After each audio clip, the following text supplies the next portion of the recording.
Bonjour à tous, bon matin, bon après-midi selon où vous êtes dans le monde. Je vois que plusieurs de nos collègues sont en train de se connecter.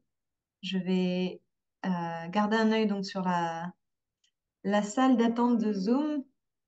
Une dernière personne en train de se connecter. Je vois que tout le monde ou presque a activé son son, donc on va pouvoir commencer. Bonjour et bienvenue à ce webinaire aujourd'hui. Merci d'être avec nous et de prendre le temps de participer à ce webinaire donc, sur le projet de soutien aux actions précoces qui est aussi appelé le Early Action Support Project. Et aujourd'hui, nous sommes dans ce 8e webinaire qui présentera une vue d'ensemble de l'assistance technique qui est disponible pour ce projet et donc des possibilités d'avoir votre feedback.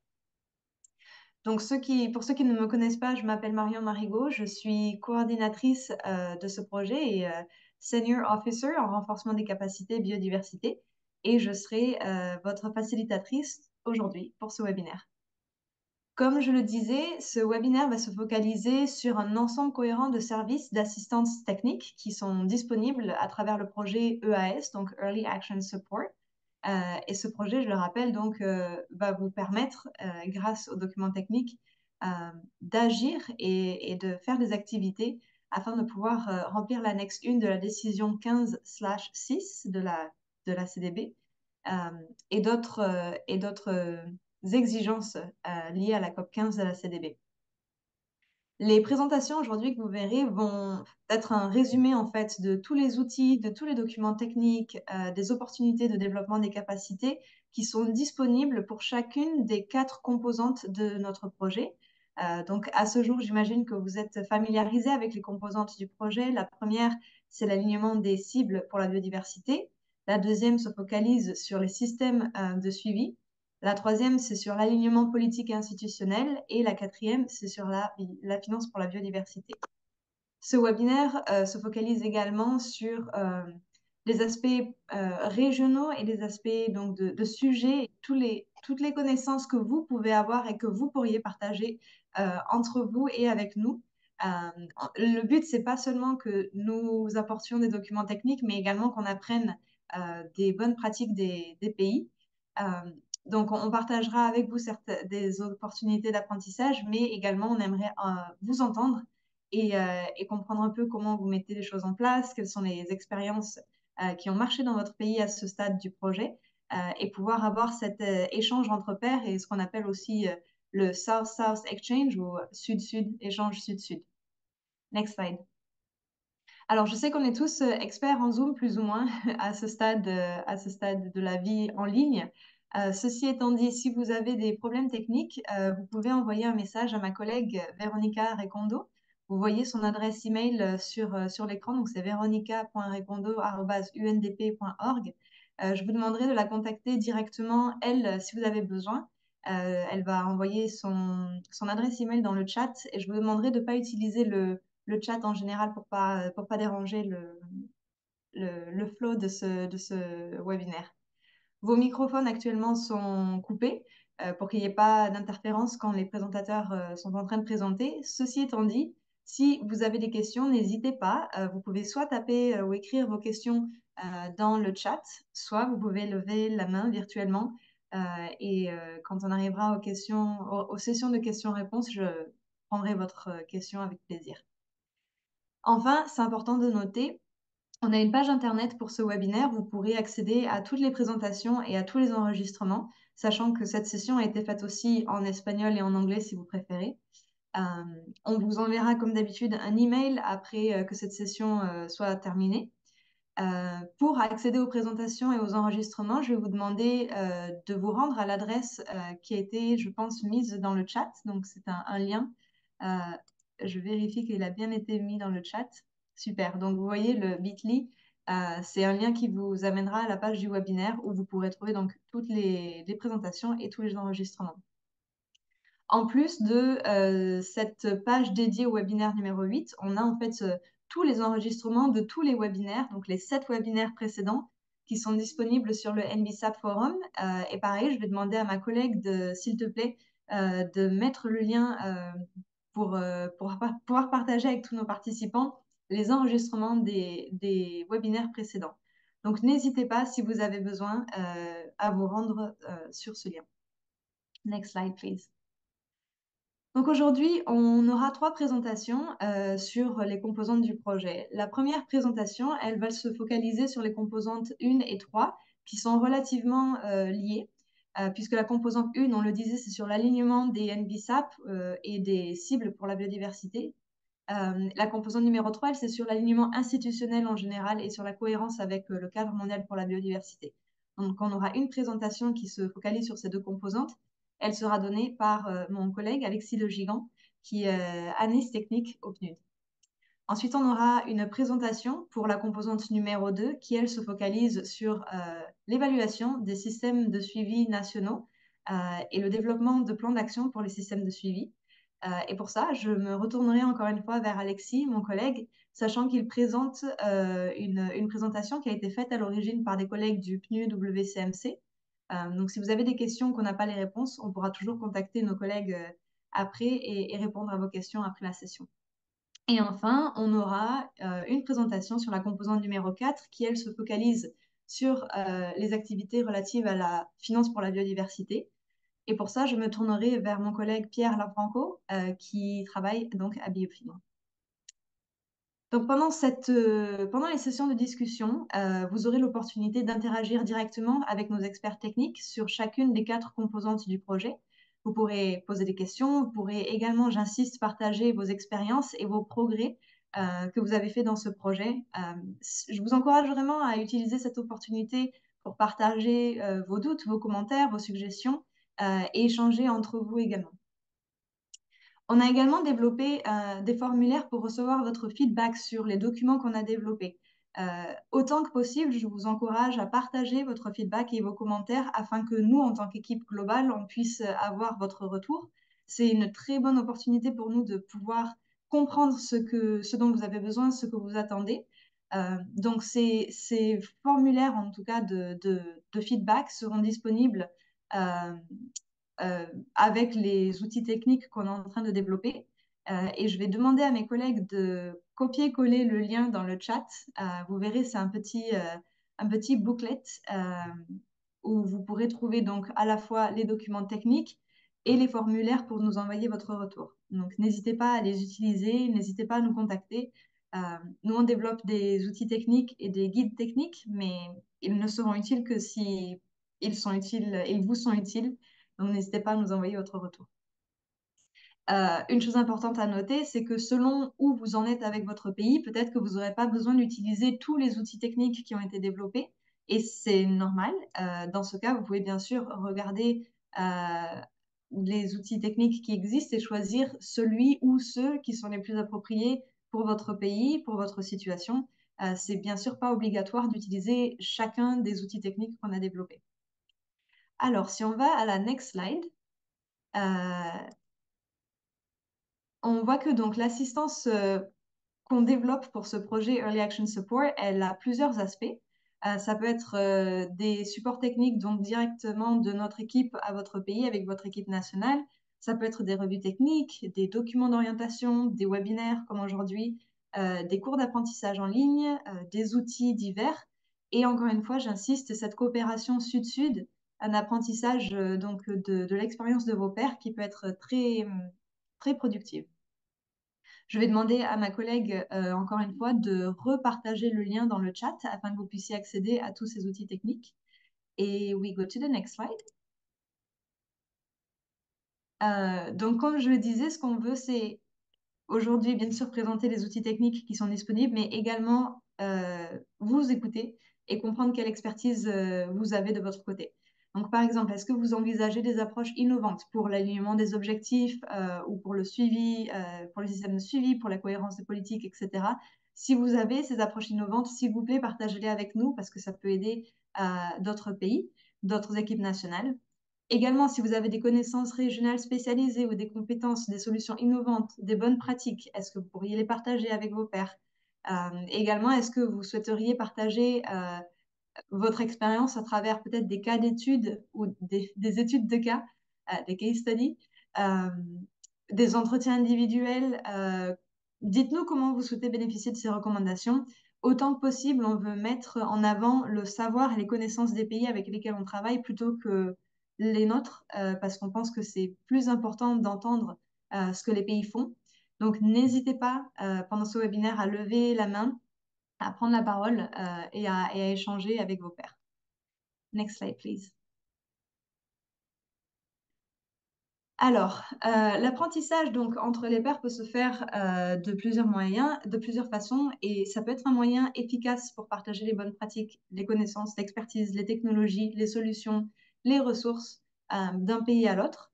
Ça permet également de connecter des pays qui font face à des défis relativement similaires et qui partagent des caractéristiques similaires. Par exemple, des conditions économiques similaires, une langue similaire ou des écosystèmes qui sont quasiment identiques. Ça permet également de renforcer la collaboration Sud-Sud, notamment en faisant suite à la décision 15/8 de la COP qui a trait donc au renforcement des capacités et au cadre mondial pour la biodiversité. Donc ça fait référence directement à la cible 20 de ce nouveau cadre mondial, qui n'est plus si nouveau en fait au final, mais de ce cadre mondial pour la biodiversité. Next slide, please. Donc, comme je le disais, nous, on imagine l'apprentissage de pair à pair de plusieurs façons. Ça peut être des discussions table ronde qui sont animées par des pays, peut-être au niveau régional, par exemple. Ça peut être des études de cas sur des meilleures pratiques au niveau national ou régional. Ça peut être des cours en ligne sur les bonnes pratiques ou ça peut être encore une fois des échanges directement d'un pays à l'autre. Et nous, notre rôle en tant qu'équipe globale, ce sera de faciliter et d'aider à mettre en œuvre et en place ces solutions qui sont considérées comme les plus effectives et les plus pertinentes de votre côté. Alors, ce qu'on va faire pour le moment, c'est qu'on va aller à la next slide et on va faire un sondage Menti. Alors, ce que vous voyez sur votre écran, on appelle ça le Mentimeter. Vous allez prendre votre téléphone et faire comme si vous preniez une photo du QR code. Ça va vous amener en fait sur une page où vous pourrez directement voter par rapport à ce que vous souhaitez.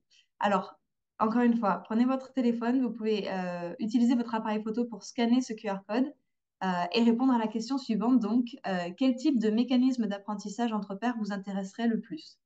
Ce qu'on essaie de voir avec cette question, c'est de savoir quel type d'échange, entre guillemets, seraient les plus pertinents pour vous. Alors, est-ce qu'il s'agit de discussions animées par des pays qui disposent d'une expertise unique? Est-ce qu'il s'agit d'études de cas, de webinaires en ligne ou d'échanges de connaissances directement entre pays? Donc, encore une fois, utilisez votre appareil photo pour scanner ce code. Si jamais vous ne pouvez pas utiliser votre appareil photo, vous cliquez sur le lien qui a été mis dans le chat www.menti.com et vous utilisez le code que vous voyez sur l'écran, donc 26 03 65 77. Pour le moment, je ne vois pas de réponse, mais ce serait vraiment important pour nous d'avoir votre feedback. Alors, je vois la première réponse qui arrive. Je vois qu'on a un intérêt pour des études de cas sur les meilleures pratiques, ainsi que des webinaires sur les bonnes pratiques. Donc, effectivement, ça a l'air d'être intéressant pour vous. Je vois que maintenant, il y a deux votes pour l'étude de cas. Je vais dire, on est une quinzaine de participants aujourd'hui sur ce webinaire, donc j'aimerais voir plus de 3 réponses si possible. Donc, encore une fois, à tous les participants, s'il vous plaît, scannez le QR code qu'il y a à gauche de l'écran et répondez à cette question. C'est pas pour vous embêter, c'est plus que c'est un webinaire interactif et ça nous permet à nous, en tant qu'équipe globale, de savoir ce qui est le plus important pour vous. Donc, je vais donner quelques minutes supplémentaires afin de pouvoir avoir plus de réponses. Je vois, ça y est, on a quelques réponses qui arrivent, merci. Je vois qu'il y a aussi des discussions animées donc, par des pays directement qui seraient utiles. Et je vois qu'il y a vraiment une préférence pour les études de cas. Donc effectivement, l'équipe globale du PNUD est en train de regarder aussi les résultats, donc on pourra prendre ça en compte. On va peut-être passer à la next slide et c'est un autre Menti et je vais vous demander de refaire la même chose. Quel type de connaissances ou de bonnes pratiques votre pays pourrait-il partager? Donc, si vous avez des connaissances spécifiques de par votre pays, qu'est-ce que vous souhaitez partager? Est-ce que vous souhaitez partager des bonnes pratiques en matière d'alignement des objectifs, des bonnes pratiques donc en matière de suivi, des bonnes pratiques en matière d'alignement et la cohérence des politiques, bonnes pratiques en matière de finances pour la biodiversité, euh, et ou alors généralement bonnes pratiques sur ce qu'on appelle le whole of government ou l'approche globale du gouvernement.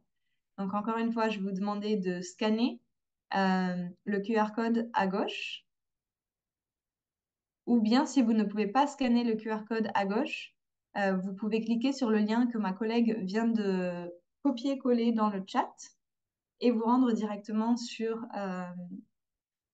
le lien et sur le Menti. Alors, Ali, je vois que vous avez des difficultés pour répondre de la part du Mali.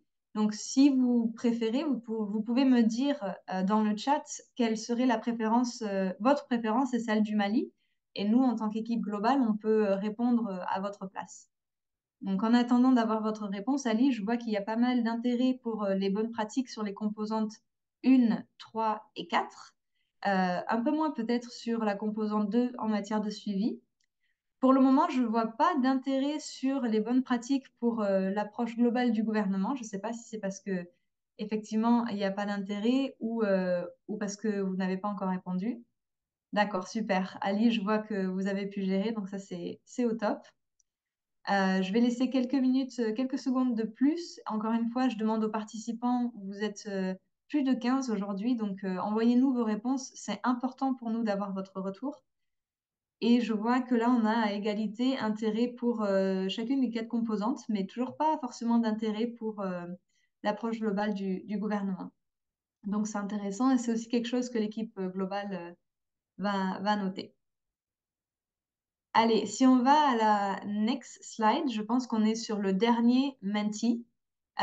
Donc, autant le Menti précédent, on vous demandait quelles connaissances vous pourriez apporter. Maintenant, je vous demande quelles connaissances vous aimeriez recevoir. Donc, c'est les mêmes réponses, mais si vous appreniez d'un autre pays, quelles connaissances vous aimeriez recevoir? Est-ce que c'est sur la composante 1, 2, 3, 4? Est-ce que c'est sur l'approche globale du gouvernement? Donc, encore une fois, je vous demande, s'il vous plaît, de scanner ce QR code et de m'envoyer vos réponses afin qu'on puisse voir où est-ce qu'il y a un fossé dans les connaissances des pays et comment capitaliser sur les connaissances euh, d'autres pays. Alors là, je vois pour le coup qu'il y a un intérêt sur composante 1, 2, 3. Et là, il y a besoin d'avoir des connaissances ou de recevoir des connaissances sur l'approche globale du gouvernement. On a encore quelques réponses qui arrivent. Donc, je vois qu'il y a pas mal de besoins au final pour la composante numéro 2 en matière de suivi.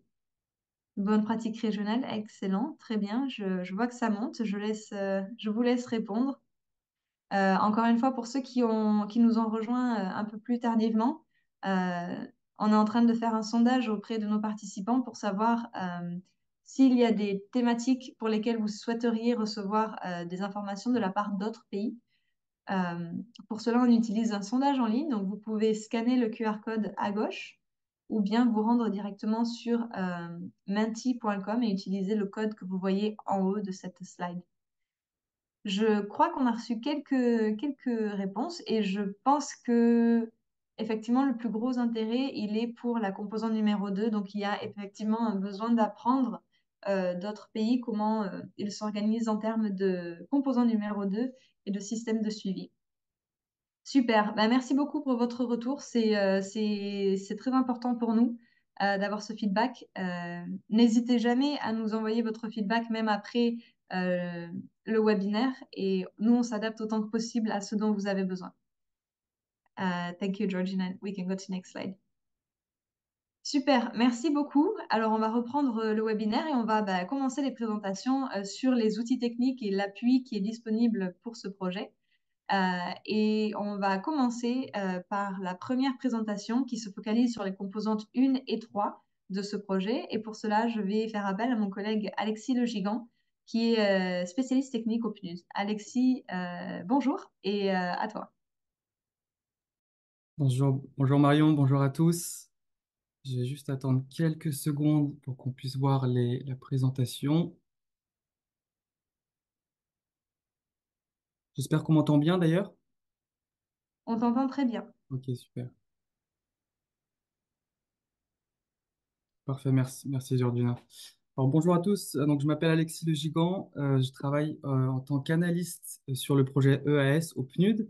Et aujourd'hui, j'ai commencé par une présentation d'une vingtaine de minutes, enfin plutôt deux présentations d'une dizaine de minutes chacune sur les différentes orientations techniques et les outils disponibles sur les composantes 1 et 3 du projet. Next slide, please. Alors, je vais commencer par la première composante. Comme vous le savez déjà, donc cette composante concerne l'examen rapide des SPAN B en vue de leur alignement sur le cadre mondial pour la biodiversité. Donc, il y a trois résultats pour cette composante. D'abord, un examen rapide de la SPAN B, puis un examen et une mise à jour des objectifs nationaux, et enfin, un examen et une mise à jour complète de la SPAN B. Sur le slide suivant. Merci. Donc, il est bon aussi de rappeler que la composante 1 est axée sur la réalisation de l'annexe 1 de la décision 15-6, qui invite les pays à aligner leurs objectifs nationaux en matière de biodiversité sur le cadre mondial pour la biodiversité de Kunming à Montréal et à les soumettre d'ici à la COP 16 qui se tiendra en octobre en fin d'année, en octobre 2024.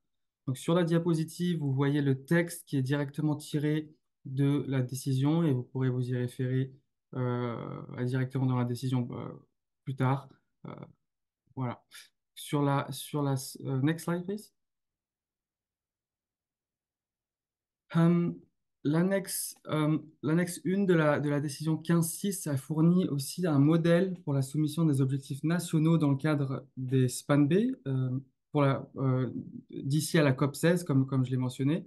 Et il est important de se familiariser avec ce modèle si ce n'est pas déjà fait, mais je la passerai en revue brièvement juste après et les informations demandées peuvent être soumises par le biais de l'outil de rapport en ligne de la CDB que nous ajouterons dans le chat également. Donc, je vais demander à ma collègue de partager avec vous le lien. Et étant donné que la COP 16 aura lieu maintenant dans moins d'un an, euh, il est urgent, en effet, pour que les pays prennent des mesures pour évaluer et renforcer l'alignement entre leurs objectifs nationaux en matière de biodiversité et le cadre mondial pour la biodiversité. Next slide, please. Alors, je vais maintenant passer rapidement en revue cette annexe en mettant en évidence ces différentes sections. Donc, on peut voir ici les colonnes où les pays doivent indiquer chacun de leurs objectifs nationaux actualisés en matière de biodiversité et le degré d'alignement entre l'objectif national et un objectif ou une cible mondiale en cochant donc les cases correspondantes et aussi en précisant la justification, une justification si possible. Next slide. Alors, le modèle prévoit ici un encadré pour indiquer les mesures politiques et les indicateurs qui se rapportent à un objectif national donné. Next slide, please. Et enfin, sur cette diapositive, vous pouvez voir que le modèle permet également de dresser la liste des engagements des acteurs non étatiques en faveur des objectifs nationaux, ainsi que des informations sur les moyens de mise en œuvre. Et on the next slide.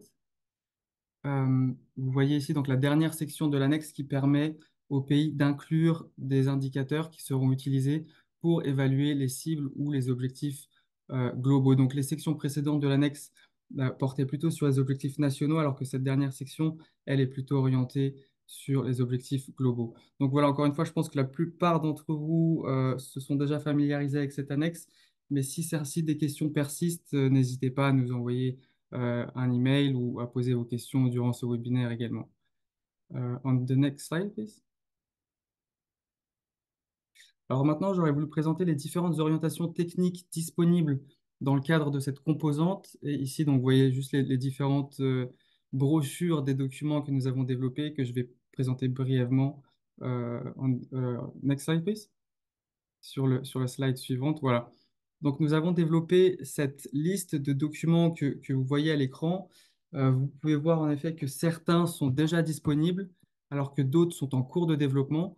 Et comme Marion l'a mentionné dans l'introduction juste avant, il est important de rappeler encore une fois que l'intention n'est pas d'utiliser tous ces documents en même temps, mais plutôt de choisir pour vous quels sont les documents les plus pertinents et ceux qui vous permettraient d'avancer sur les différentes composantes du projet. Donc, je ne vais peut-être pas lire la liste complète des documents, vu qu'il y en a pas mal, mais vous pouvez le voir, en effet, les sujets sont quand même assez variés. Les sujets portent sur tout un tas de... Enfin, par exemple, l'alignement des objectifs nationaux en matière de biodiversité, l'intégration de la dimension de genre, l'engagement des parties prenantes, et ainsi de suite. Donc, beaucoup de sujets intéressants qui pourraient vous concerner. Et cette liste, je voulais mentionner aussi que cette liste est susceptible d'être modifiée. Et évidemment, on vous tiendra au courant dès qu'il y aura du changement par rapport à cette liste. Et comme je l'ai mentionné juste avant, donc un certain nombre de ces documents d'orientation sont en cours de développement et nous offrons la possibilité, comme Marion l'a mentionné, de fournir un retour d'information à ceux qui le souhaitent par l'intermédiaire de formulaires en ligne. Donc l'objectif est pour nous de savoir comment est-ce qu'on pourrait vraiment améliorer ces documents et voir comment ces documents pourraient être mieux adaptés à vos besoins. Vous trouverez cette liste ainsi que tous les liens vers les documents et les formulaires dans le chat. Donc, je vais demander à ma collègue de copier le lien. Je crois que ça a été fait, merci. On the next slide, please. Alors, nous avons également organisé plusieurs webinaires sur la composante 1, notamment sur les thèmes suivants, donc l'alignement des objectifs nationaux en matière de biodiversité sur le cadre mondial, l'intégration des droits de l'homme et les considérations de genre dans les programmes d'action nationaux, un autre webinaire aussi sur le renforcement des capacités et la coopération technique et scientifique, et un autre webinaire sur l'alignement des objectifs nationaux avec une revue des différents outils et du soutien technique disponible. Donc, je vous invite à utiliser plus tard le NBSAP Forum, le forum du NBSAP, pour regarder les enregistrements et accéder à toutes les présentations. On the next slide, please. Alors, sur cette diapositive, vous pouvez voir les différents outils et possibilités de partage de connaissances. Alors, cette liste comprend, comme je viens de le mentionner, le forum du NBSAP ou le NBSAP Forum, l'outil de notification des données pour les accords multilatéraux sur l'environnement qui est appelé DART, les webinaires que j'ai mentionnés dans la diapositive juste avant, et tout en bas de la liste, un module d'apprentissage en ligne sur l'égalité des sexes, l'autonomisation des femmes et le leadership dans la planification et les rapports nationaux sur la biodiversité. Cela devrait être disponible au deuxième trimestre de cette année. On the next slide, please. Ah, petit souci technique. Je crois qu'on ne voit plus la présentation. Ah, voilà. Merci. Voilà. Alors, voilà, c'est tout pour pour la composante 1. Donc maintenant, on aurait voulu vous laisser la parole et vous donner l'opportunité de partager quelques exemples de bonnes pratiques sur les activités qui sont liées à la composante 1, si vous le souhaitez évidemment. Donc pour nous, je pense, et pour tous ceux qui participent à ce webinaire, ce serait assez intéressant d'avoir vos retours puisque nous savons que euh, des pays ont déjà commencé ce travail par rapport à la composante 1, que ce soit par rapport à l'implication des parties prenantes dans le cadre de l'alignement des objectifs. D'autres ont déjà commencé à effectuer des analyses sur l'alignement des objectifs, alors que d'autres sont carrément déjà en train de développer des objectifs actualisés. Donc, si vous le souhaitez, je vous invite à lever la main et ou à prendre la parole directement. Pour nous faire part de vos expériences. Vous avez aussi la possibilité de nous écrire dans le chat. Je vais laisser quelques secondes pour voir si quelqu'un voudrait se manifester.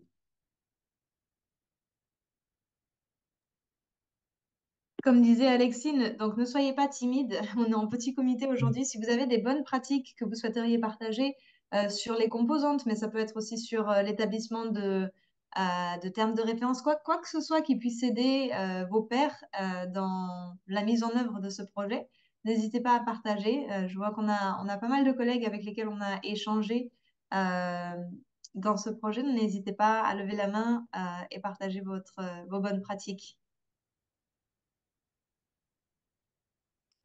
Je regarde si dans le chat, on a un peu d'activité. Je vois pas, non, rien dans le chat.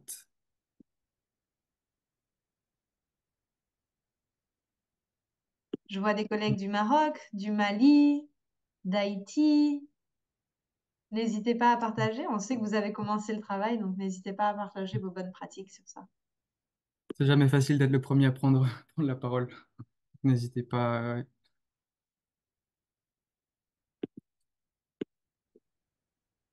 Bon, je vois qu'on a pour l'instant pas de volontaire. Marion, qu'est-ce que t'en dis? Est-ce qu'on passe à la suite? On passe à la... Attends un petit peu ou... Non, on peut passer à la suivante, mais c'est Ok. dommage. N'hésitez pas à partager. Le Non, but, c'est pas bonsoir. d'écouter. Ah, Ah, on a Ivio. Bonsoir. Juste plaisir quand même d'avoir ce webinaire pour nous permettre quand même de bien comprendre les composantes. C'est vraiment un plaisir et puis partager vraiment les expériences des autres pays qui sont un peu en avance sur nous. Nous avons reçu les financements tout récemment. On venait sur les termes de référence, vraiment, surtout la partie politique au niveau national qui veut vraiment comprendre les projets. Bon, maintenant, nous sommes sur cette phase. Le vendredi prochain, on a une rencontre ministérielle pour réellement bien comprendre le projet et surtout les composantes. Et surtout, de quoi le cadre mondial. Au niveau national, les gens veulent comprendre les différents acteurs qui seront impliqués dans la mise en œuvre de ce projet-là. Donc, vraiment, le ministre a demandé à ce qu'on puisse faire un atelier d'échange d'abord, pour que lui-même il soit bien impliqué au départ et vraiment nous accompagner par la suite. C'est juste vraiment un plaisir d'être avec vous. C'est juste pour vous annoncer de cela. Merci. Et Yvio, c'est toujours un plaisir de vous entendre. Et donc, notamment, vous parlez de l'atelier avec plusieurs parties prenantes. Donc, si on a des collègues qui ont déjà eu ces ateliers de lancement, qui veulent refléter un peu sur les parties qui étaient présentes ou les acteurs qui étaient présents dans cette réunion, n'hésitez pas à partager. Euh, Mostafa, je vois que vous avez votre main levée. Oui, bonjour. Justement, nous, le Maroc, aujourd'hui même, on a organisé une réunion de lancement de la composante 1 et tous les partenaires, les partis, acteurs nationaux et non étatiques ont été présents. Donc, on leur présentait, c'est-à-dire le projet lui-même dans sa globalité. Et après, le consultant recruté a présenté la note méthodologique de la composante 1. Donc, il y a des réactions de la part de tous les acteurs. Ils voudraient savoir, c'est-à-dire avoir la note méthodologique en avance, c'est-à-dire pour réagir lors de la réunion et également, on voudrait aussi les termes de référence du consultant. Donc, on l'a expliqué aussi, parfois, il déborde sur le sujet, il donne des données sur l'état de la biodiversité et donc, ils doivent être bien comprendre que l'objectif, c'est l'alignement des objectifs sur le cadre mondial de la biodiversité et on a besoin de leur, c'est-à-dire, leur participation, de nos données, c'est-à-dire les objectifs. Et on explique aussi qu'on va faire des réunions avec eux, c'est-à-dire bilatérales. Et également, on va organiser des groupes focus pour chaque cible. Donc ça, c'est une première réunion, mais c'est une première étape et que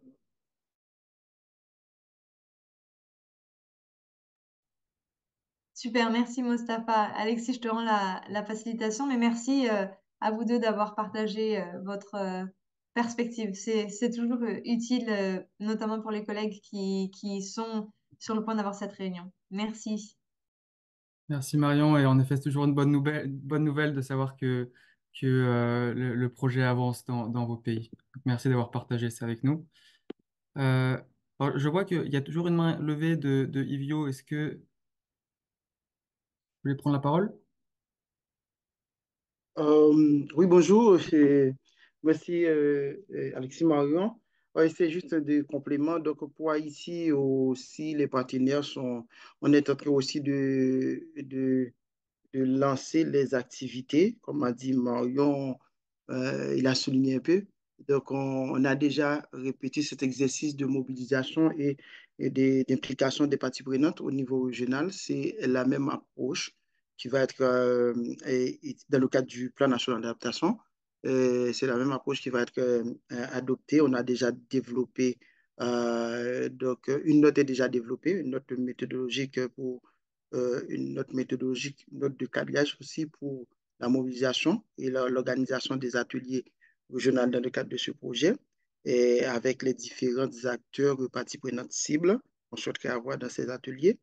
Et aussi, les calendriers sont déjà établis. Et d'ici le- la fin du mois de février, on devrait lancer le premier atelier, les premiers ateliers régionaux, donc sur la révision et l'alignement de la politique du plan stratégique, là, et plan d'action sur la biodiversité pour Haïti et l'alignement sur le cadre mondial là, sur la biodiversité.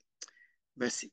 C'est ce que je voulais ajouter comme élément, mais c'est pas, c'est l'approche, comme l'approche a été, et ça a été fait avec succès dans le cadre d'un processus antérieur de mobilisation à l'échelle régionale. On va adopter le même processus dans le cadre de cette révision et alignement, donc dans le cadre de ce projet pour Haïti. Merci à vous. Super, merci beaucoup, Evio. Très intéressant. Merci beaucoup.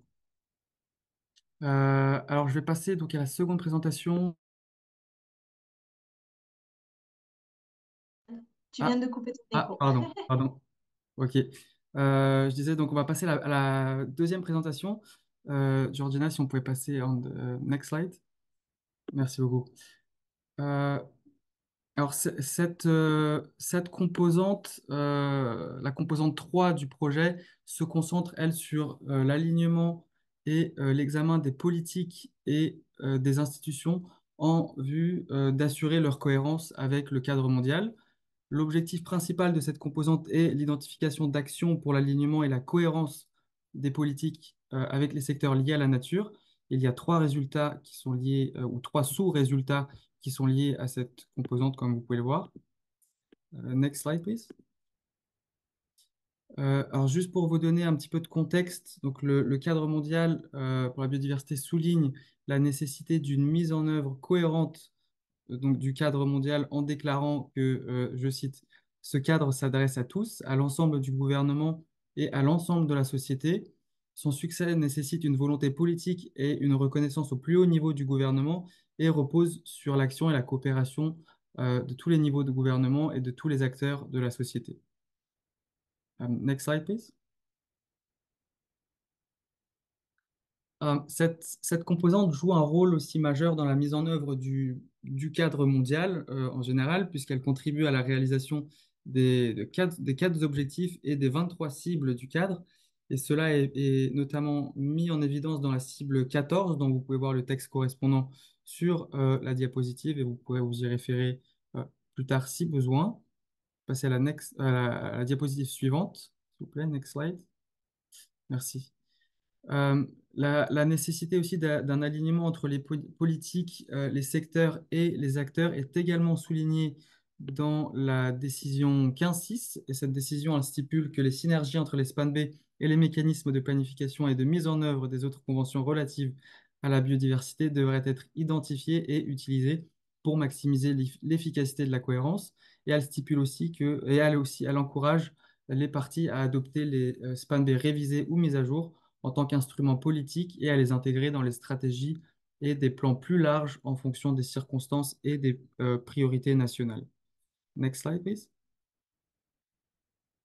Alors, le cadre mondial ne fournit pas de définition de la cohérence ou de l'alignement des politiques. Toutefois, nous pouvons nous référer au document du FEM qui est intitulé La cohérence des politiques pour le FEM, qui stipule que la cohérence des politiques pour le développement, je cite encore, est une approche visant à intégrer les objectifs environnementaux dans l'élaboration des politiques nationales en favorisant les synergies, en maximisant les avantages et en gérant les compromis dans les domaines économiques, social et environnemental et en équilibrant les objectifs des politiques nationales dans les engagements pris dans le cadre des AME, des accords multilatéraux sur l'environnement.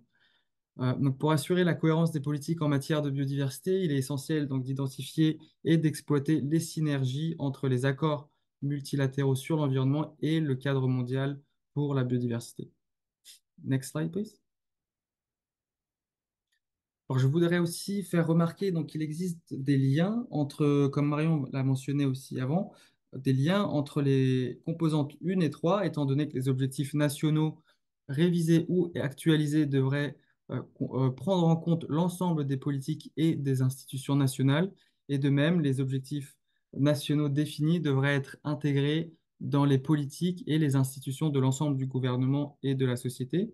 Donc, encore une fois, l'annexe 1 de la décision 15.6 encourage les pays à dresser une liste des principales mesures ou actions politiques pour atteindre les objectifs nationaux en matière de biodiversité et aussi les liens éventuels entre un objectif national et les objectifs en tant qu'engagement d'acteurs non étatiques dans le cadre mondial pour la biodiversité. Next slide, please. Voilà, alors en ce qui concerne les orientations techniques pour la composante 3, nous avons développé et aussi sommes en train de développer des documents qui sont censés répondre à des besoins spécifiques. Comme vous pouvez le voir sur la diapositive, les orientations techniques elles portent sur des sujets différents, encore une fois, que ce soit sur l'aménagement intégré des territoires, la dimension de genre, l'engagement des parties prenantes ou encore sur les études de cas, sur l'alignement des politiques, sur le cadre mondial pour la biodiversité. Et encore une fois, comme pour la composante 1, cette liste est susceptible de changer, d'être modifiée et on vous tiendra bien évidemment au courant. Et comme vous pouvez le voir, alors, plusieurs publications sont en cours de développement et nous acceptons vos retours et suggestions. Donc, vous trouverez cette liste avec tous les liens dans le chat. Donc, je vais demander à ma collègue d'ajouter le lien. Voilà, merci beaucoup, Véronica. On the next slide, please. Donc, n'hésitez pas à nous faire part de vos retours. Cette diapositive présente les outils qui permettent le partage des connaissances, donc notamment l'outil de notification des données pour les accords multilatéraux sur l'environnement appelé DART, un cours en ligne sur l'aménagement intégré du territoire, un webinaire sur l'alignement des politiques et institutionnelles aussi, un webinaire sur l'utilisation de la plateforme UNBL, donc United Nations Biodiversity Lab, donc en français ça donnerait le laboratoire pour la biodiversité de l'ONU, et enfin un module d'apprentissage sur l'application des systèmes de comptabilité environnementale et économique pour contribuer aux objectifs et aux cibles du cadre mondial. Donc certains de ces outils sont déjà disponibles et d'autres sont à venir cette année. Next slide, please. Donc voilà, pareil, comme pour la composante 1, nous aimerions vous donner encore une fois l'opportunité de partager des exemples de bonnes pratiques sur la composante 3 cette fois. Donc on aimerait savoir si certains de vos pays ont déjà peut-être commencé à mettre en œuvre cette composante. Et si ce n'est pas le cas, si peut-être si vous avez des activités que vous prévoyez d'entreprendre. Alors je sais que tous les pays ne travaillent pas sur cette composante. Mais voilà, si vous avez des informations à partager avec nous, comme tout à l'heure, je vous invite à lever la main et à prendre la parole, ou vous avez encore une fois, vous avez l'opportunité de nous écrire dans le chat. Donc je laisse un petit instant pour voir si quelqu'un voudrait se manifester. Je sais que la composante 3 est peut-être un peu plus compliquée. Comme j'ai dit, tout le monde n'a pas choisi de travailler sur cette composante. Donc, alors, je ne vois pas pour l'instant, pas de main levée.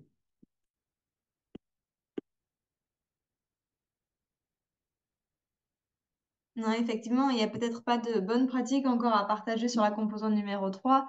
Euh, Sachant que d'après les retours qu'on a des pays, le focus a été plus sur la composante numéro 1 et l'alignement des cibles.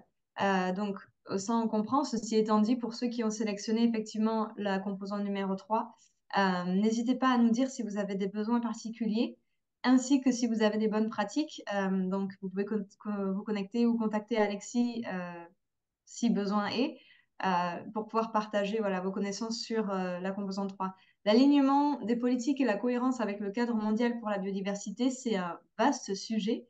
Et le plus on apprend de vous et de la façon dont vous mettez ça en place au niveau national, le mieux c'est. Mais effectivement, Alexis, je vois pas de... Voilà, je vois que le Maroc n'a pas encore entamé cette étape, donc de la composante numéro 3. On a ça dans le chat. Donc peut-être c'est juste que nos collègues n'ont pas encore commencé à travailler sur ça. Ok, bon. Ouais, on s'y attendait un petit peu en effet, mais pas de souci. Bah, je pense, Marion, je te rends la parole. Du coup, je termine la présentation là-dessus et je te rends la parole. Super, merci Alexis, merci beaucoup. C'est super utile, ça nous aide. On a effectivement donc cette présentation qui se focalisait sur les composantes 1 et 3. On va se focaliser sur la composante numéro 2 maintenant qui, d'après les sondages qu'on a eus, était d'intérêt primordial, on va dire. Et vous avez besoin de ce que vous nous avez dit, d'après ce que vous nous avez dit, vous avez besoin de connaissances sur cette composante numéro 2 et donc sur les mécanismes de suivi. Euh, alors, je vais en fait me retourner vers toi, Alexis. Cette fois-ci, ça va être une présentation sur la composante numéro 2. Avant de te passer la parole, je vois que Leïla en Tunisie nous dit qu'ils viennent de lancer une consultation pour l'intégration de l'approche de genre. Donc, Leïla, ça, c'est super intéressant parce que l'approche de genre, c'est quelque chose de très important pour le projet. Et on reçoit beaucoup de questions des collègues et des équipes nationales. Donc, si tu veux élaborer un petit peu dans le chat pendant que Alexis fait la présentation sur la composante numéro 2, n'hésite pas. Ça aidera, je pense, beaucoup de monde dans cette réunion. Et du coup, Alexis, de nouveau, à toi, sur la présentation sur la composante numéro 2. And Georgina, we can go to the next presentation. Super, merci Marion.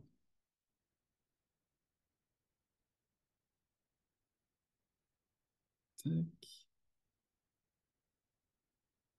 Parfait. Merci Georgina, merci Marion. Alors, avant de commencer cette deuxième présentation, Marion vous l'a dit aussi en introduction, je voulais juste mentionner que je fais cette présentation du coup au nom du PNUE, du Programme des Nations Unies pour l'environnement. Malheureusement, nos collègues n'ont pas pu se joindre à nous aujourd'hui, donc c'est pourquoi je les remplace pour faire cette deuxième présentation sur la composante 2 du projet EAS qui concerne le développement des plans de systèmes de suivi nationaux. Donc, je commencerai par présenter un document d'orientation sur cette composante. L'élaboration de ce document est dirigée par le Centre mondial de surveillance de la conservation de la nature du PNUE, donc UNEP WCMC en anglais, en collaboration avec le PNUD et le secrétariat de la CBD. Donc, et je présenterai ensuite d'autres orientations et documents en cours d'élaboration pour soutenir tout ce travail sur la composante 2. Next slide, please. Alors, pour débuter, il est utile de rappeler que cette composante, je l'ai déjà mentionné, mais se concentre sur l'examen des plans, des plans du système de suivi nationaux. L'idée ici est de développer un plan dans lequel vous pouvez développer davantage votre système de suivi national pour évaluer les progrès de votre SPAN B et plus largement aussi pour avoir les informations dont vous avez besoin pour être en mesure de mettre pleinement en œuvre votre SPAN B. Et les systèmes de suivi, le système de suivi comprend donc des indicateurs, mais aussi des méthodes pour assembler les données dont vous avez besoin pour produire les indicateurs, les rapports, les analyses nécessaires, etc. dans le cadre de ce travail.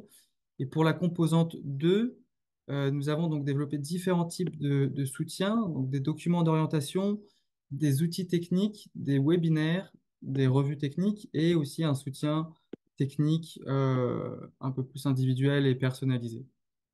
Next slide. Le PNU donc, a élaboré un document d'orientation, comme je l'ai mentionné, et il s'agit d'un document qui n'est pas encore finalisé, mais qui est ouvert pour des révisions et des suggestions. Donc, nous vous invitons à nous faire part de vos commentaires d'ici le 15 février afin que l'équipe du PNUE puisse finaliser ce document ce mois-ci idéalement. Et vous pouvez accéder au document et au formulaire au lien qui sera ajouté par ma collègue Véronica dans le chat. Merci Véronica. On the next slide. Euh, le document comporte donc les sections suivantes que vous pouvez voir sur la diapositive. Donc d'abord une introduction aux décisions pertinentes de la COP 15, ensuite une introduction au cadre de suivi, ses objectifs et les indicateurs qu'il contient. Le document comporte ensuite une section sur les informations utiles à l'élaboration d'un plan de système de suivi. Donc cela comprend des définitions, des termes, des conseils et des enseignements qui ont été tirés de ce travail. Ensuite, le document suggère quelques étapes pour l'élaboration d'un plan de système de suivi national.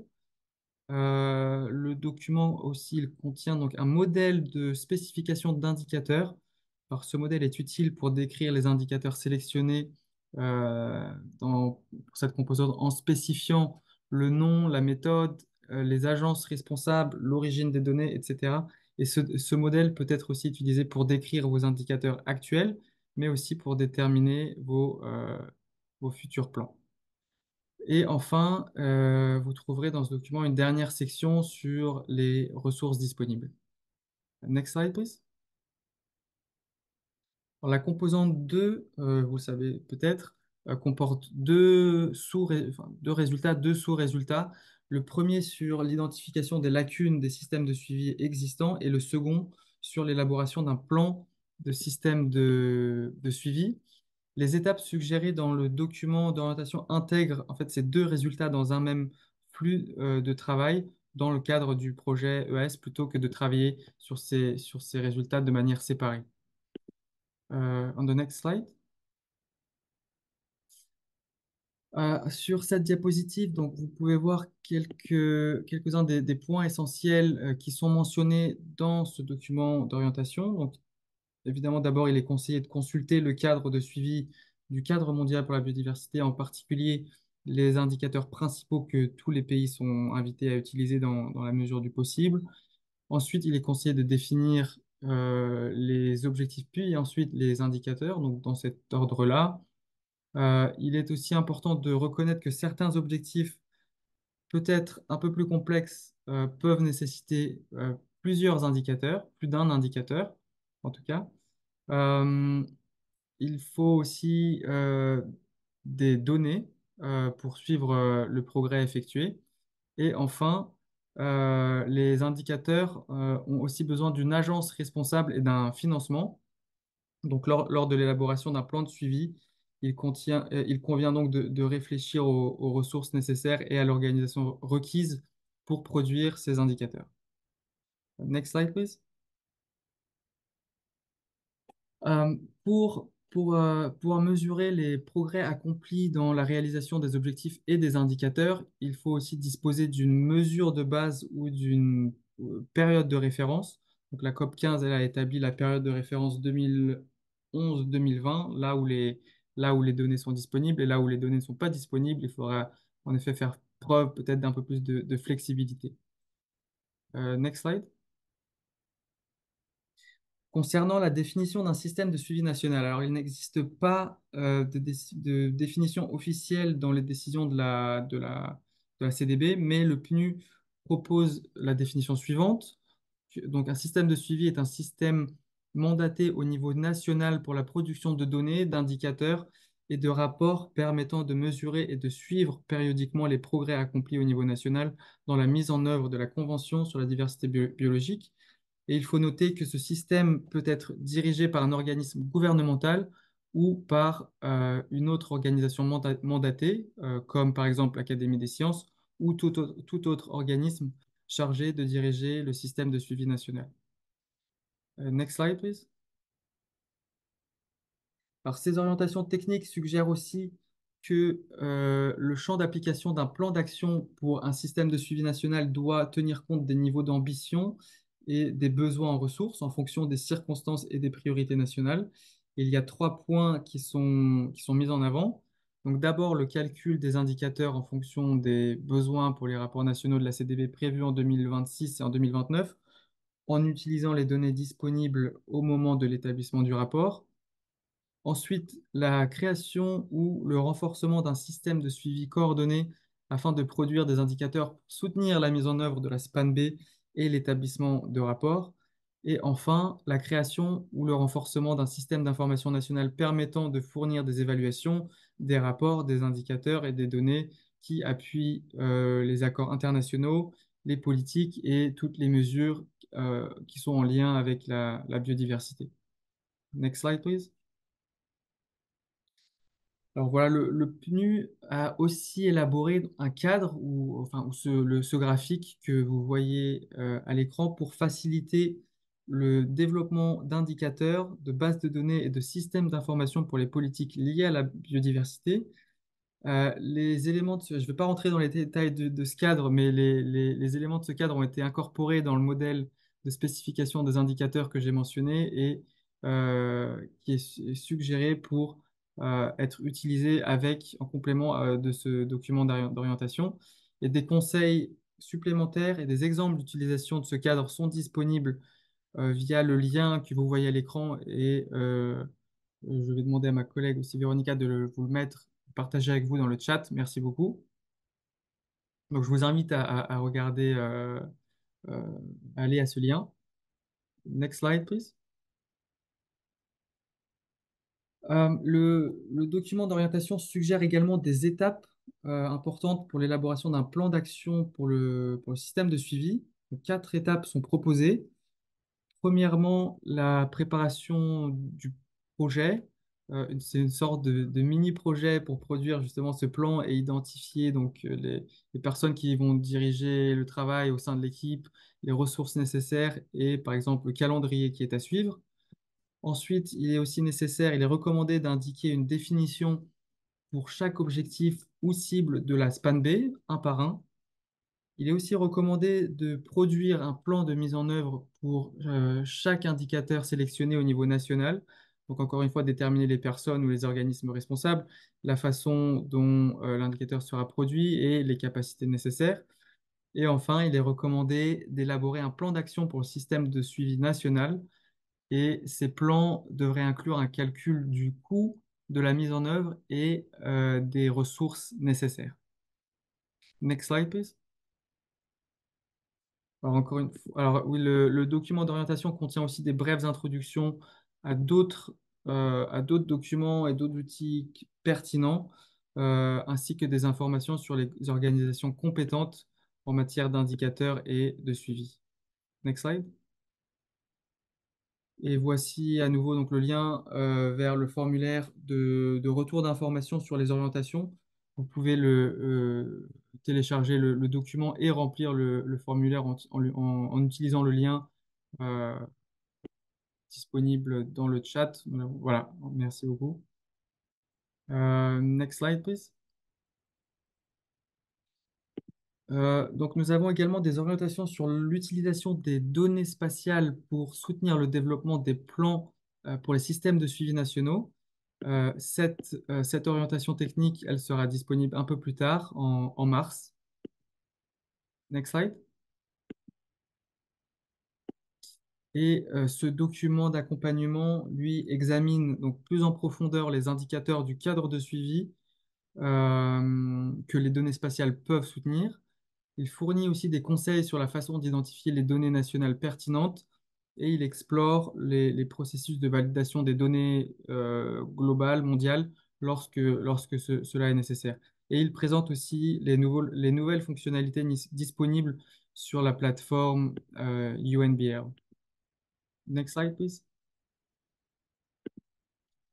Alors, le document d'orientation introduit aussi d'autres documents d'orientation et outils pertinents ainsi que des informations sur les organisations pertinentes en matière d'indicateurs et de suivi. Donc, il y a l'outil DART qui peut être utile pour examiner les indicateurs dans le cadre de différentes conventions et processus d'établissement de rapports.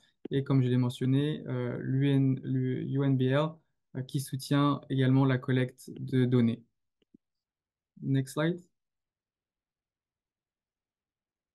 Ces ressources pour le partage des connaissances sont également disponibles ou en cours de développement. Donc, vous les voyez à l'écran. Donc, un cours en ligne sur l'utilisation des données spatiales pour la biodiversité qui est actuellement disponible. Un webinaire qui a été organisé en novembre dernier pour présenter donc, le contenu de cette présentation un peu plus en détail. Et un autre webinaire également qui est prévu normalement en avril sur l'utilisation des données spatiales pour soutenir le suivi du cadre mondial. Next slide, please. Donc vous avez aussi ce cours en ligne qui est disponible sur le site Learning for Nature. Donc je vous invite à peut-être vous y rendre si ça vous intéresse. Next slide. Et les enregistrements, l'enregistrement en français, en anglais et en espagnol du webinaire que j'ai mentionné juste avant, du webinaire 6, lui est disponible sur le forum du NBSAP. Donc également, je vous invite à aller regarder ce webinaire si ça vous intéresse. And the next slide.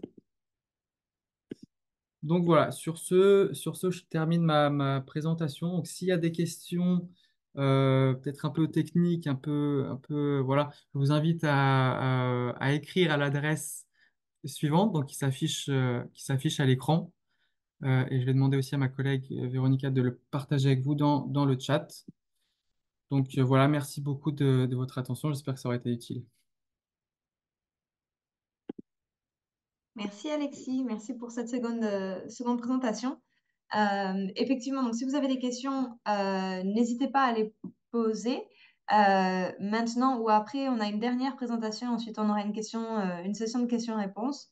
Mais pour tout ce qui est technique, effectivement, les collègues du PNU WCMC sont les mieux placés pour répondre. Donc, n'hésitez pas à nous connecter, on pourra vous mettre en contact avec ces personnes si besoin. Est-ce qu'il y a immédiatement des questions? Leïla, je vois ton commentaire dans le chat. Je pense qu'on va le garder pour la session de questions-réponses après. Là, je voulais juste voir principalement s'il y avait des questions sur cette composante numéro 2. Et sinon, je pense qu'on va passer à la dernière présentation avant d'ouvrir une session de questions-réponses. Donc, Pierre Franco, qui est notre collègue au PNUD, travaille à Biofin. Un plaisir de te revoir. Je pense que je peux te donner la parole parce qu'on n'a pas de questions pour le moment. Donc, à toi. Ça Pour cette marche. présentation. Merci beaucoup Marion et bonjour à tous. Donc très content d'être parmi vous. Et donc moi effectivement je vais vous parler un peu plus en détail de Biofin, donc l'initiative pour le financement de la biodiversité. Et vous allez voir le lien très étroit qu'il y a avec donc Biofin, le programme, et la composante 4 de ce Early Action Support sur le financement de la biodiversité. Donc voilà, si je vais pas détailler la méthodologie Biofin parce qu'on est là juste pour faire une introduction. Mais juste pour vous rappeler que on a ce programme du PNUD mondial qui appuie les pays. Donc pour l'instant 41 pays et donc vous allez voir, je vais en parler bientôt 91 nouveaux pays vont se joindre à l'initiative pour développer des plans de financement de la biodiversité au niveau national. Donc si on peut aller sur next slide, please.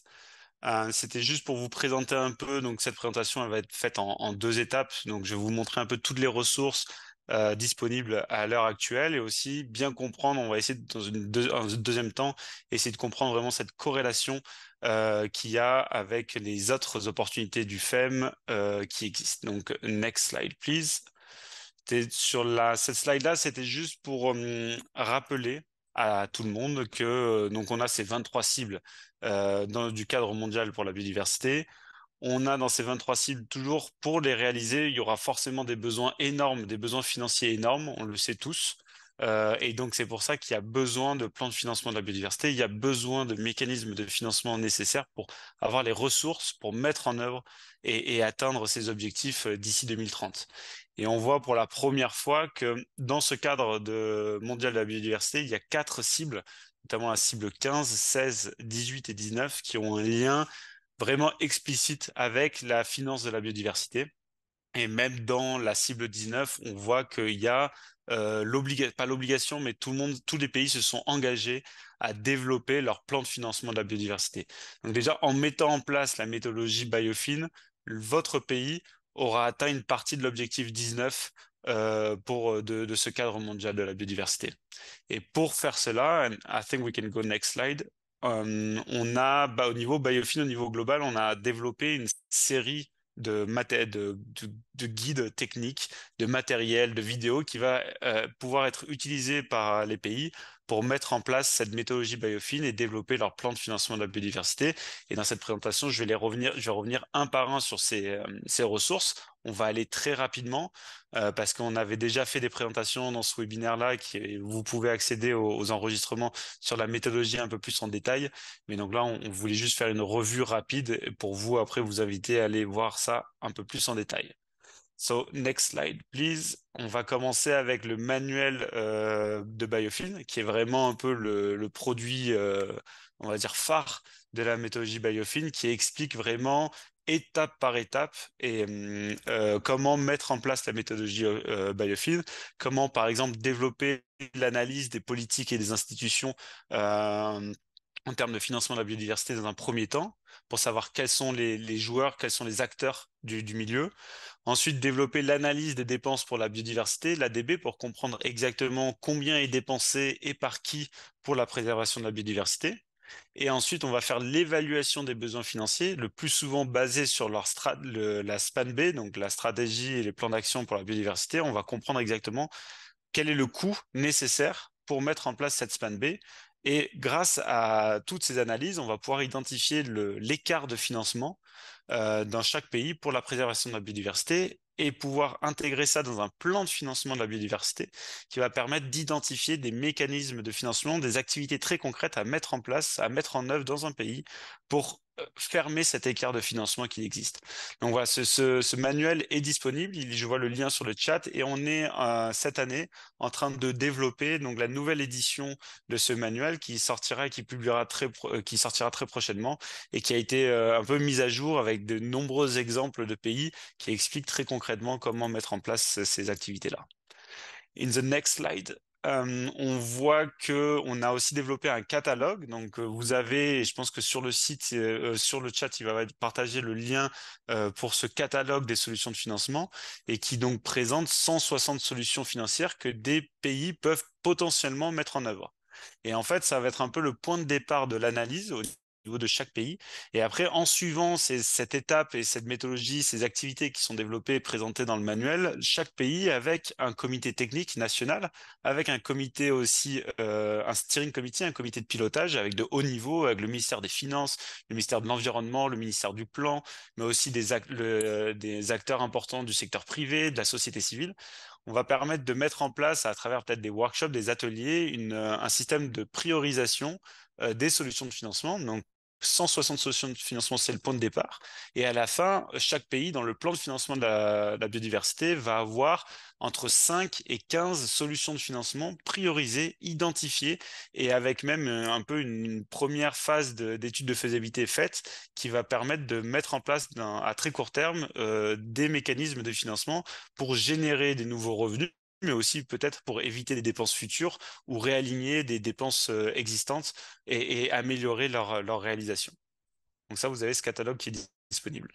In the next slide, on a développé aussi, donc avec la plateforme Learning for Nature, un MOOC, donc un cours en ligne qui explique étape par étape cette méthodologie. Et par exemple, chaque personne qui veut savoir comment mettre en place la méthodologie peut suivre ce cours, avoir un certificat à la fin et vraiment être formé et avoir un bagage technique pour mettre en place la méthodologie. Donc à l'heure actuelle, il y a eu déjà 6000 personnes qui ont suivi ce cours, donc c'est une belle réussite.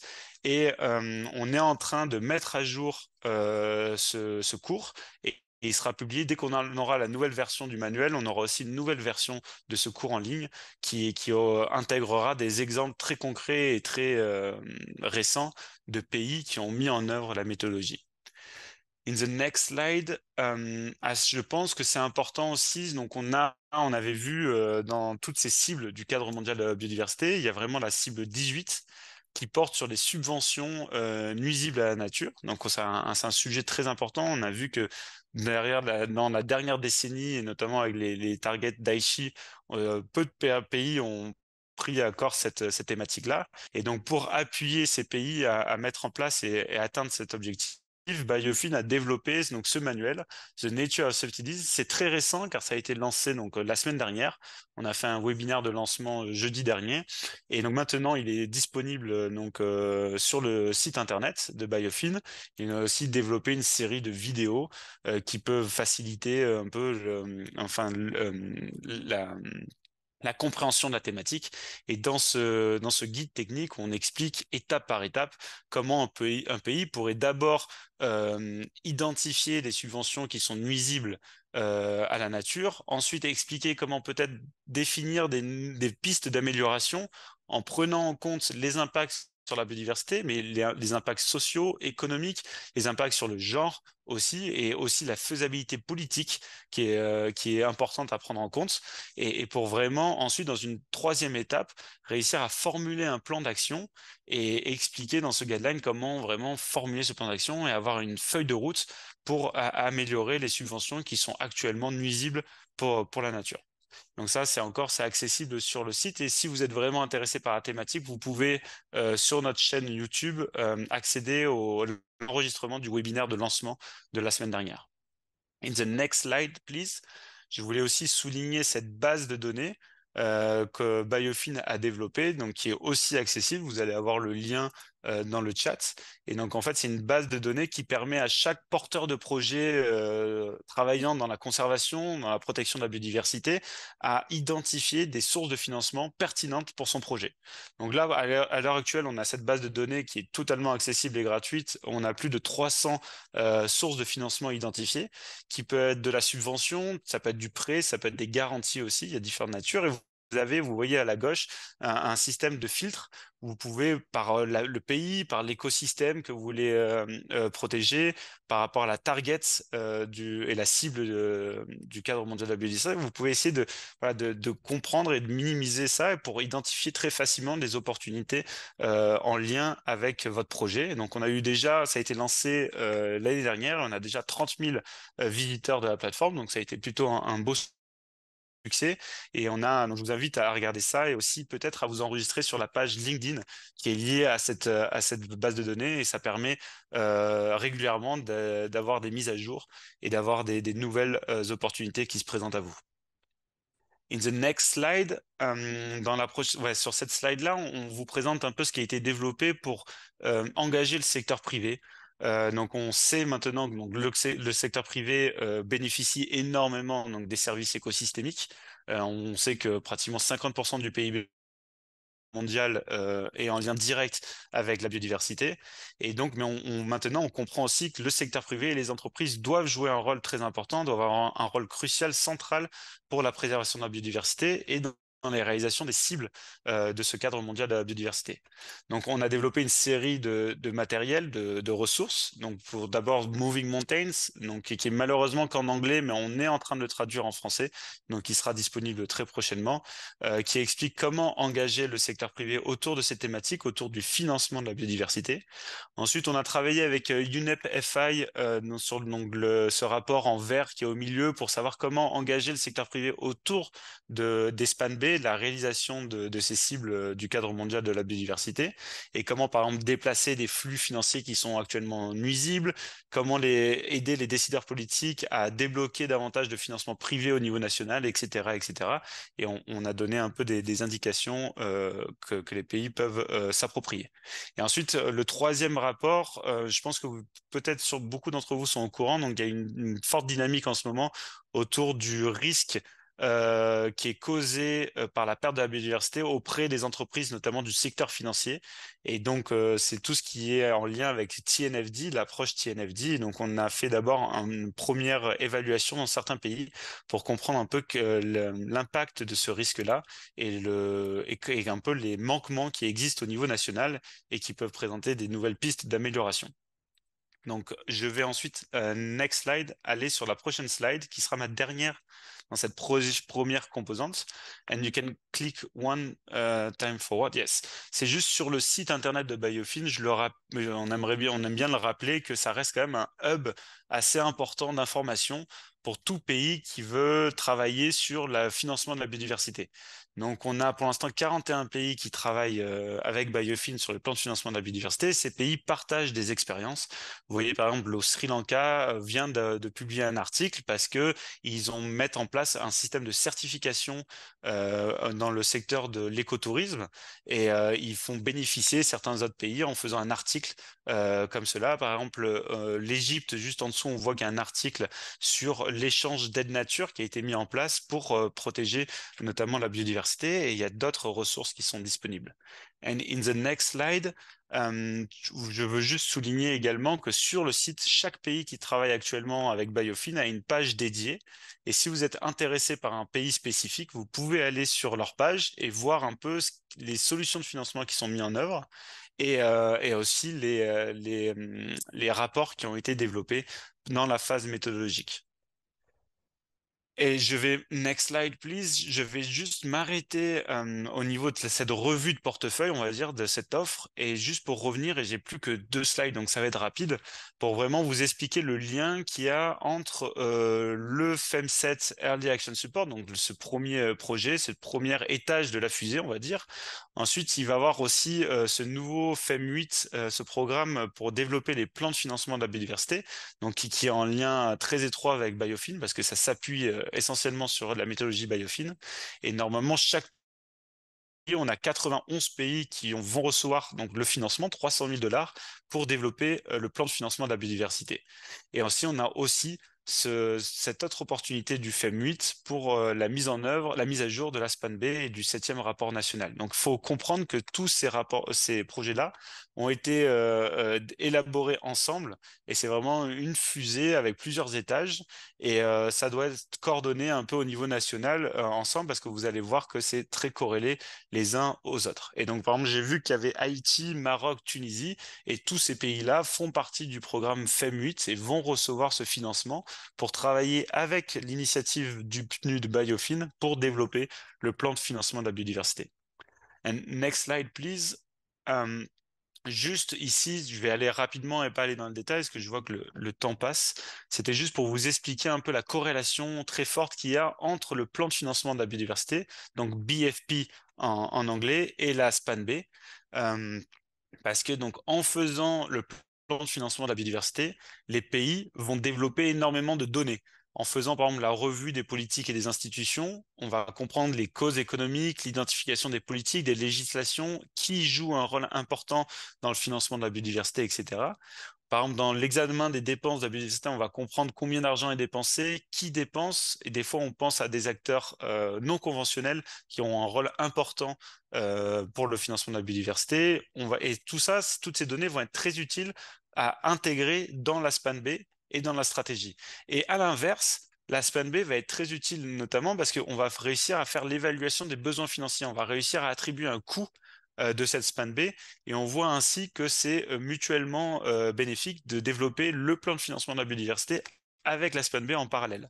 Et donc les solutions de financement qui vont être identifiées ensuite dans le plan de financement de la biodiversité va permettre de générer des ressources, mobiliser des ressources pour mettre en place des activités de la SPAN-B par la suite. And next slide, please. Et ça va être ma dernière slide. C'est voilà, juste pour un rappel sur cette corrélation qu'il y a entre ces trois projets, entre le FEM7 Early Action Support, qui va initier, mettre une première pièce dans la machine, et notamment avec cette composante 4, pour initier les premières activités sur le financement de la biodiversité. On va ensuite développer, grâce au projet du FEM8 et avec l'appui technique de Biofin, le plan de financement de la biodiversité. Donc, on va finir toutes les étapes de la méthodologie Biofin. Et toutes ces étapes-là vont permettre de nourrir l'autre projet du FEM8, qui est pour l'élaboration de la SPAN-B et du 7e rapport national. Et donc, il faut vraiment comprendre que ces trois projets se renforcent mutuellement.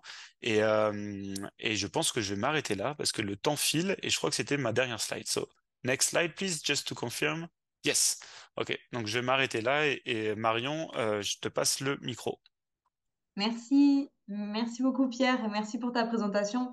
Et donc c'est énormément de ressources donc sur Biofin et sur cette composante 4. Je pense que les deux points vraiment importants à souligner et qui reviennent, un revient sans cesse, c'est l'articulation voilà, de ce nouveau projet avec le GEF7, avec le Early Action Support. On a beaucoup de questions de notre côté sur comment tous les projets s'alignent. Donc, merci d'avoir souligné ça dans ta présentation.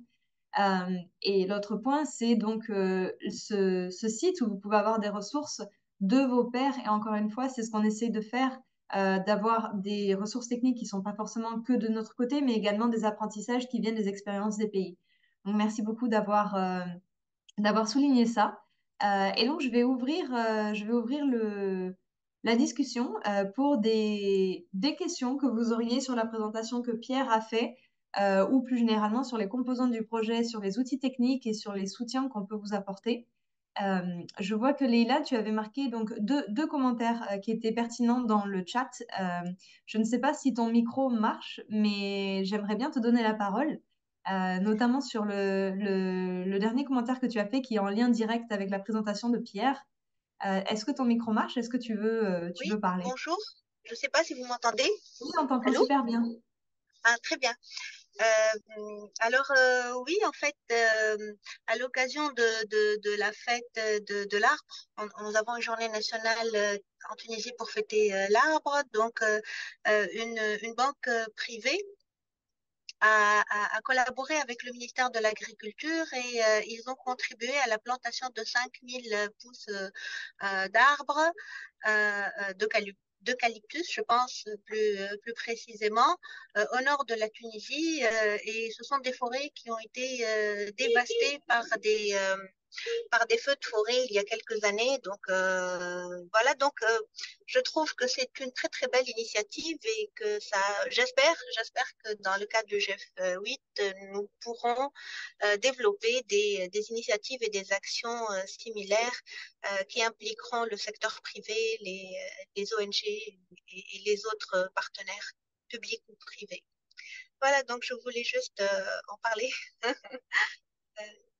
Non, et merci beaucoup Oui. pour partager cette initiative. Pierre, je ne sais pas si tu veux répondre à ça ou si tu Oui, veux. non, non, effectivement, parce que je trouve que c'est très pertinent et très intéressant. Et je veux juste souligner, parce qu'on a un très bon exemple aussi avec aux Philippines. Donc, avec l'équipe Biofin aux Philippines a identifié dans le plan de financement de la biodiversité un travail avec une banque locale comme solution de financement. Et en fait, là, maintenant, les Philippines ont développé leur plan de financement de la biodiversité il y a déjà plusieurs années et sont dans la phase de mise en œuvre des mécanismes de financement. Et donc, Biofin appuie toujours ça. Et on travaille avec la banque Gcash qui ont développé une application où tous les clients utilisent l'application pour faire leurs courses avec cette banque locale et gagnent des points. Et sur leur application, ils ont un arbre virtuel qui grandit. Et quand l'arbre, plus ils achètent, ils font des dépenses avec la banque, plus l'arbre grandit. Et quand l'arbre atteint une taille adulte, la banque locale, la banque nationale, s'engage à payer pour la reforestation d'un arbre réel. Et donc, il y a eu plus de 1 million d'arbres qui a été planté comme ça aux Philippines. Donc, c'est quelque chose d'assez énorme. Et c'est travailler avec les banques locales, avec des fintechs, avec des applications pour appuyer la reforestation aux Philippines, par exemple. Et donc, je pense que c'est en lien avec votre exemple et c'est tout à fait une solution de financement qui peuvent être identifiées en Tunisie ou dans d'autres pays avec les acteurs locaux. Oui, Super. effectivement. Oui, oui, Leïla, vas-y. Non, non, et peut-être je voulais aussi revenir sur l'approche genre. En fait, Oui. l'idée est venue quand je remplissais le formulaire du reporting du annual report de 2023. J'ai constaté que malheureusement, nous manquions de données concernant l'approche genre. Il y avait une bonne partie qui était consacrée au genre et aux populations vulnérables en général. Et donc, voilà, j'ai pensé à développer une consultation, à faire une consultation pour justement moi collecter des données qui soient suffisamment étoffées et suffisamment précises en lien avec les femmes qui travaillent dans les secteurs concernés. Et bon, pour nous, en tout cas, ça touche particulièrement le secteur de l'agriculture et de la pêche. et qui restent toujours des populations très vulnérables, et aussi surtout pour impliquer les femmes qui sont actives dans les ONG ou les femmes qui ont des postes clés dans les administrations à participer et à contribuer dans le processus d'alignement.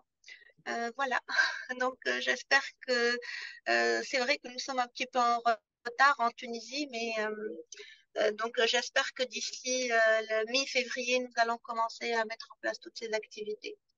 Voilà. Merci beaucoup, Leïla, et merci de pointer voilà, cette approche du genre. Et potentiellement, s'il y a des discussions entre pairs sur ce sujet, on vous recontactera parce que tous, on le reconnaît, c'est très important. Et en même temps, on reconnaît que c'est difficile à mettre en œuvre et que c'est une approche qui est parfois très spécifique au pays. Et c'est là où cet aspect régional, en confrontation à des défis, des sociétés, des caractéristiques similaires, pourrait vraiment être utile en fait dans une discussion avec d'autres pays donc qui sont avec les mêmes circonstances. Donc merci beaucoup d'avoir partagé cette expérience et merci pour les efforts donc puisque je sais qu'on a travaillé ensemble donc que vous faites pour l'intégration du genre et j'encourage tous nos collègues à soit être en contact avec toi directement pour pouvoir discuter un peu plus, soit nous demander de faciliter des discussions entre les pays sur ce sujet, on serait ravis de le faire. Je sais que l'heure tourne et je voulais encore une fois donner l'opportunité à nos participants, on est entre 15 et 20 participants, de lever la main virtuellement ou d'écrire vos commentaires sur le chat. Si vous avez des questions, encore une fois, pour, euh, pour une des présentations spécifiques sur une des composantes, je vois Jonas Comi, vous avez une question. Je vous donne la parole, vous pouvez ouvrir votre micro. Merci Marion. C'est Jonas Santé. Peut-être que ça fait longtemps, mais bon, tu peux te rappeler plus ou moins. On s'était vu à Abidjan pour la préparation donc, du sixième rapport. Vous avez fait un travail formidable avec Michel. J'espère Je me qu'il va souviens. bien dans son nouveau poste aussi. Voilà, très content. Et quand j'ai vu les listes, j'ai vu ton nom, j'ai dit, ah tiens, c'est bien. Parce que je sais combien quand même tu bosses bien, surtout pour le côté des pays francophones et autres. Donc, chapeau à vous. Merci beaucoup. Alors, je voudrais remercier en tout cas l'initiative de pouvoir faire ces échanges pour nous. C'était très, très important parce que nous sommes dans le cadre du processus. C'est vrai qu'on a eu la chance un peu de participer aux ateliers régionaux. Et moi, j'ai eu la chance de faire partie des organisateurs parce qu'on avait pour la sous-région ouest africaine, ça s'est tenu à Lomé, à la place de Dakar, parce que ça devait se tenir à Dakar, mais compte tenu des tensions qu'il y avait, donc le PNUE a organisé euh, l'atelier sur le Early Action Support à Lomé, dont je faisais partie donc des organisateurs en chef. Alors, nous avons eu quand même la chance d'avoir une idée plus ou moins sur comment on doit pouvoir conduire donc cette activité et les quatre composantes, comment, parce que la question c'était vraiment de comprendre le contenu des quatre composantes, comment s'y prendre, etc. Alors, malheureusement, pour cette rencontre, j'ai raté le début. J'ai commencé, je suis rentré en ligne donc quand il y a eu l'avant-dernière présentation. Donc, ça fait que je suppose que j'ai raté quand même beaucoup de choses. Donc, peut-être que les questions que je vais poser, ça a été peut-être développé. Donc, vous allez vraiment m'excuser donc, par Il n'y rapport a à aucun ça. souci. OK. Alors, la première préoccupation aujourd'hui par rapport au processus, on se demande comment on va formuler les objectifs nationaux, puisque notre SPAM-B, on doit l'aligner donc sur le GBF. Euh, L'ancien SPAM-B donc finissait en 2020. Euh, En réalité, quand on a fini en 2020, c'est pas que les actions se sont arrêtées, les actions ne se sont pas arrêtées. Donc, depuis 2020 jusqu'alors, donc sur les 3 années, on est en train de travailler. Donc, il y a beaucoup d'initiatives gouvernementales, privées et tout qui continuent toujours dans le cadre donc au profit de la biodiversité. Alors donc, puisque on est en train d'élaborer la nouvelle SPAM-B au cours de l'année 2023, donc d'ici juin, on aura donc notre SPAM-B révisé. Alors, donc, l'échéance, est-ce que pour pouvoir capitaliser les actions qui ont été menées depuis les 3 dernières années, avant donc 2023, est-ce que notre SPAM B va être un SPAM B qui prend donc en compte 2020, 2030, ou il faut mettre 2024, 2030? Voilà, donc on a besoin de ces précisions. Je voulais voir aussi donc ce que les experts pensent donc sur cette question.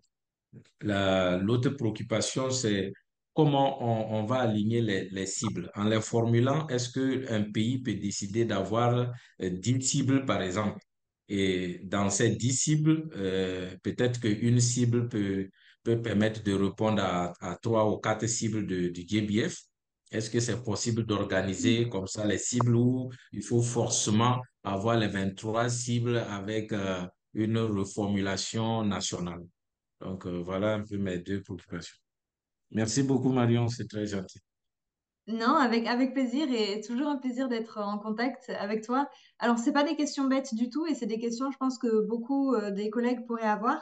Euh, la première question que tu demandes, selon qu'on met 2020, 2030 ou 2024, 2030, c'est une bonne question. Je pense que les deux options sont possibles euh, parce que, en fait, il y a beaucoup de cas où les pays avaient leur span B qui se terminait en 2020 avec l'idée qu'il y aurait le nouveau cadre mondial en 2020 et que du coup les nouvelles stratégies nationales reflèteraient ça. Vu que le cadre mondial a été adopté un peu plus tard, donc 2022, voilà, fin 2022, euh, on laisse le choix au pays. Moi, je pense qu'effectivement, même si les cibles, entre guillemets, nationales que vous allez développer sont pour donc 2024-2030, le contenu de la SPAN B devrait refléter toutes les activités qui ont été faites. Parce que, comme tu dis, il y a eu un pont entre les activités qui étaient de la SPAN B précédente et celle qui arrive, quoi. Et toutes ces 3 années, toutes les activités de ces 3 années sont très importantes et devraient être reflétées dans la SPAN B et devront aussi, je pense, être reflétées dans le prochain rapport national que vous ferez. Donc, le prochain rapport national, c'est le 7e rapport national et il est prévu, je crois, pour 2026. Donc, ce rapport national prendra en compte les activités que vous avez faites parce qu'elles sont importantes. Donc, peu importe, entre guillemets, le titre de la SPAN B, il faudra mentionner, et ce sera bon de mentionner les succès et les activités qu'il y a eu dans les années entre 2020 et 2023. Donc, moi, je ne vois pas de souci de mettre soit 2020, soit 2024 à partir du moment où les informations qui ont été collectées, tu sais, les descriptions, les explications des activités sont intégrées à la SPAN B et qu'ensuite elles peuvent se retrouver aussi dans le 7e rapport national. Donc ça, c'est pour ta première question. La deuxième question sur le nombre de cibles, c'est pas une question bête du tout, c'est une question qu'on a eue avec d'autres collègues aussi. Euh, la CDB ne requiert pas forcément qu'il y ait exactement 23 cibles spécifiques dans les SPAN B. En revanche, il faut que chacune des cibles nationales adresse chacune des cibles globales. C'est-à-dire que si tu as, par exemple, on va dire, une cible nationale qui combine, on va dire, cible mondiale 2 et 3 sur la restauration et la protection, ça va, mais il faut que les deux sujets de restauration, donc target 2, et de protection, donc cible 3, soient présentes dans la SPAN B. Donc, même si vous décidez de ne pas avoir exactement 23 cibles qui sont une reproduction des 23 cibles globales, il faut que tous les sujets qui sont adressés dans les 23 cibles globales soient adressés dans la SPAN B. Je sais pas si c'est clair, Jonas, je ne sais pas si je m'explique bien. Non, non, c'est bon, Ouais. je pense que c'est clair. Ouais. Surtout pour les questions de rapportage pour les périodes dont j'ai parlé, effectivement, le 7e rapport devrait en tenir compte. Donc, à partir de ce moment, on s'est dit, bon, voilà, en tout cas, Oui, au niveau national, on a quand même opté donc d'intégrer déjà 2021, donc, toutes les actions de 2021 donc, dans notre SPAM. super. Donc, merci aussi pour les questions de nombre de cibles qu'il faut, etc. Mais c'est vrai qu'il y a d'autres problématiques concernant le genre, effectivement, qui reste toujours quand même une question très épineuse. Quelle est la stratégie pour vraiment prendre en compte ces questions dans la formulation de nos objectifs? Parce qu'on a deux aspects. Est-ce qu'il faut prendre il faut prendre la chose dans le sens du renforcement de la résilience? Quelle est l'action gouvernementale à faire vis-à-vis du genre? Est-ce qu'il faut les intégrer dans le sens du renforcement de leur résilience? Euh, Est-ce que c'est dans le sens de leur intégration, donc dans le processus des activités de développement des actions par rapport à leur contribution dans la conservation de la biodiversité? Tout ça, bon, on est en train de réfléchir. Bon, je ne sais pas si ces questions avaient déjà été abordées et autres. Merci beaucoup, Marion, c'est très gentil. Avec grand plaisir. Et je pense, Jonas, le mieux, ce serait enfin, d'aller sur le forum NBSAP. Donc, dans le chat, on a mis en fait le lien et on va le remettre. Je vais conclure le webinaire, on va le remettre. C'est un lien où tu peux regarder tous les enregistrements en fait, des sessions précédentes sur les webinaires. Et on en avait eu un où on parle du genre notamment. Donc, peut-être ça peut être une bonne approche. Merci Véro, du coup d'avoir mis le lien. Et après, s'il y a plus de questions, vous pouvez nous contacter directement, soit nous, donc soit le PNUE si vous dépendez du PNUE, et on peut vous répondre sur ça. Donc, aucun souci. Et donc, je vois qu'on arrive, qu'on a un peu dépassé le temps, mais c'était des questions importantes. Je sais que la plupart de nos collègues doivent aller à d'autres meetings et continuer leur journée ou commencer leur soirée selon où vous êtes. Donc, je vais conclure ce webinaire. Cependant, si vous avez des questions qui vous viennent à l'esprit, n'hésitez pas à me contacter à moi ou à contacter Alexis. Peut-être on peut aller à la next slide, Georgina, et comme ça je peux conclure. Donc vous voyez sur cette slide donc mon email marion.marigo@undp.org et ainsi que celle d'Alexis et de Pierre. Merci tous les deux donc pour vos présentations. Et avant de conclure, je voulais aussi remercier nos partenaires et notamment le FEM pour nous fournir les fonds pour ce projet et nos partenaires au PNUD, Biofin aussi, au PNUE, au PNUE WCMC et à la CDB, qui ne sont pas forcément là aujourd'hui, mais avec qui on travaille main dans la main et qui nous aident vraiment à mettre en œuvre ce projet. Donc merci à eux. Merci Pierre, merci Alexis pour les présentations et tout le travail que vous avez fait pour les produire. Encore une fois, vous pouvez retrouver toutes les présentations, tous les enregistrements dans le lien que Véronica a mis dans le chat. N'hésitez pas à vous référer aux sessions de webinaire précédentes. Souvent, il y a les réponses à vos questions. Et encore une fois, si vous avez besoin de quoi que ce soit, revenez vers nous, on est là pour ça et on sera ravis de vous aider. On vous enverra donc toutes ces informations et tout le résumé par email, comme on le fait à chaque fois.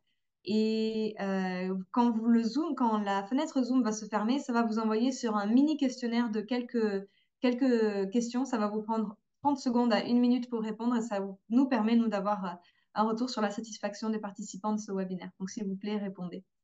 En tout cas, merci beaucoup. Merci pour votre participation et pour votre contribution à vous tous. Et je vous dis à la prochaine session de webinaire en français. Je pense que ce sera moi qui participerai encore. Bonne fin de journée, bonne soirée si c'est le cas. Et merci beaucoup pour votre temps. Merci à tous. Au revoir.